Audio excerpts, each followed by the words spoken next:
சென்னையை பொறுத்தவரை பாஜக நேரடியாக திமுகவுடன் மோதுகின்றது.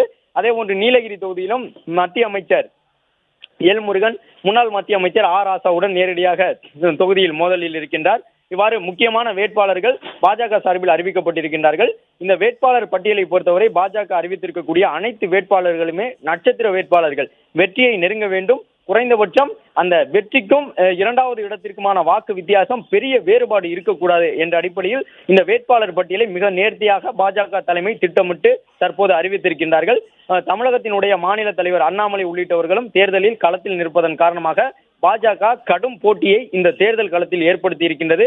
இன்னும் குறிப்பிட்டு சொல்ல வேண்டும் என்றால் பாஜகவினருடைய நம்பிக்கை அடிப்படையில் பார்த்தோம் என்றால் 20 விழுக்காடு வரை வாக்குகளை இந்த தேர்தலில் மூன்றாவது அணியாக களத்தில் நிற்கக்கூடிய தேசிய ஜனநாயக கூட்டணி பெற முடியும் என்பதை அவர்கள் நம்புகின்றார்கள். அது மட்டுமல்லாமல் இந்த தேர்தலில் இரண்டாவது இடத்திற்கான போட்டியில் பாஜக நிற்கின்றது, தேசிய ஜனநாயக கூட்டணி நிற்கின்றது என்பது பாஜகவினருடைய நம்பகமான ஒரு விஷயமாக இருக்கின்றது. அதற்கேற்பதான் பாட்டாளி மக்கள் கட்சிக்கு 10 தொகுதிகள் ஒதுக்கப்பட்டு அவர்கள் வலுவாக இருக்கக்கூடிய வடக்கு தமிழகத்திலும் மேற்கு பகுதியிலும் அந்த வாய்ப்பை பாமகவிற்கு வழங்கி இருக்கின்றார்கள்.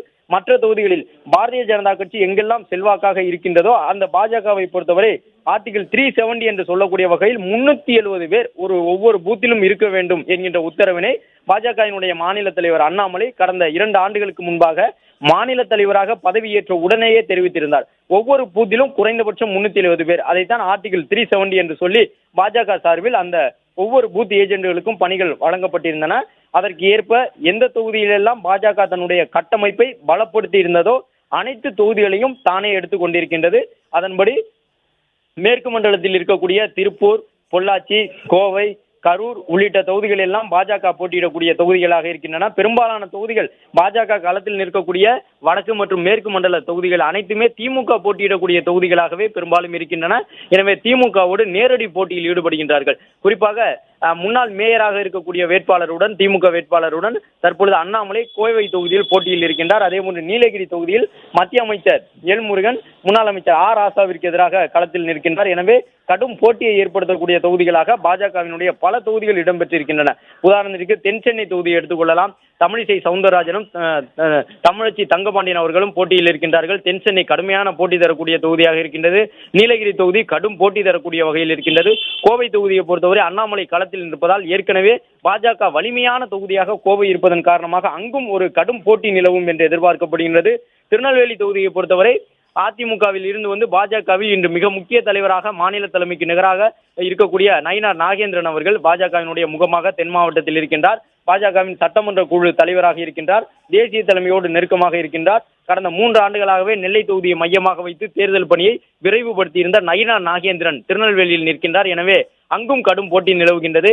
கன்னியாகுமரி தொகுதியை பொறுத்தவரை எப்பொழுதுமே தேசிய கட்சிகளுக்கான களமாகத்தான் கன்னியாகுமரி இருந்திருக்கின்றது.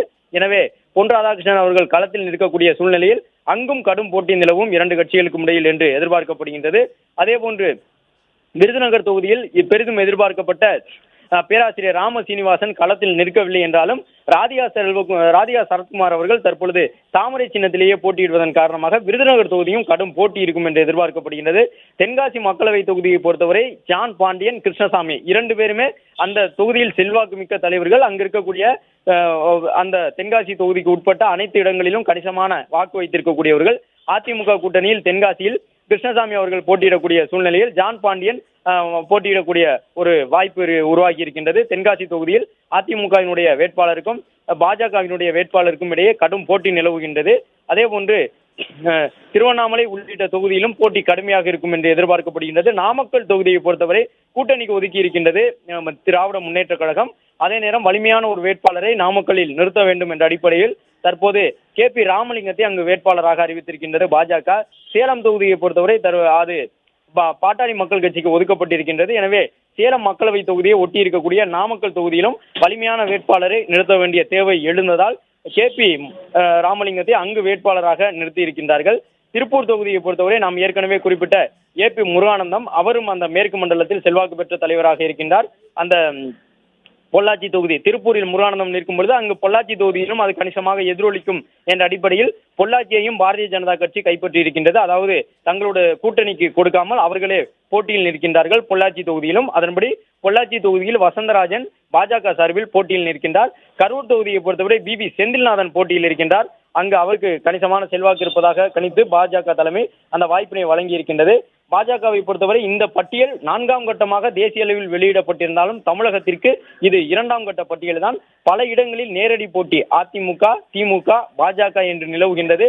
எனவே அந்த இடங்களில் எல்லாம் பாஜக எத்தனாவது இடம் பெறும், 2வது இடம் பெறுமா என்பதற்கான ஒரு வாய்ப்பை உருவாக்கக்கூடிய வகையில் வலிமையான தலைவர்களை களத்தில் இறக்கி இருக்கின்றது பாரதிய ஜனதா கட்சி. இந்த நேரத்தில் நேற்றைய தினம் வெளியிடப்பட்டிருந்த 9 முக்கிய தொகுதிகளுடைய வேட்பாளர்களை எடுத்துக்கொண்டோம் என்றால் தென் சென்னையில் தமிழிசை சவுந்தரராஜன் போட்டியிடுகின்றார். மத்திய சென்னையில் வினோத் செல்வம் போட்டியிடுகின்றார். வேலூர் தொகுதியில் ஏசி சண்முகம் களத்தில் நிற்கின்றார். கிருஷ்ணகிரி தொகுதியில் நரசிம்மன் தேர்தல் அனுபவம் கொண்டவர், அவர் களத்தில் நிற்கின்றார். கோவை தொகுதியில் அண்ணாமலை களத்தில் நிற்கின்றார். பெரம்பலூர் தொகுதியில் கூட்டணி கட்சியினுடைய வேட்பாளரான இந்திய ஜனநாயக கட்சியினுடைய பாரிவேந்தர் களத்தில் நிற்கின்றார். ஏற்கனவே மக்களவை உறுப்பினராக இருக்கக்கூடிய அதே தொகுதியில் மீண்டும் நம்பிக்கையோடு களத்தில் இறக்கியிருக்கின்றார் பாரிவேந்தர். திருநெல்வேலி தொகுதியை பொறுத்தவரை நேற்றே அறிவிக்கப்பட்டிருந்தது. நயினார் நாகேந்திரன் அங்கு களத்தில் நிற்கின்றார்.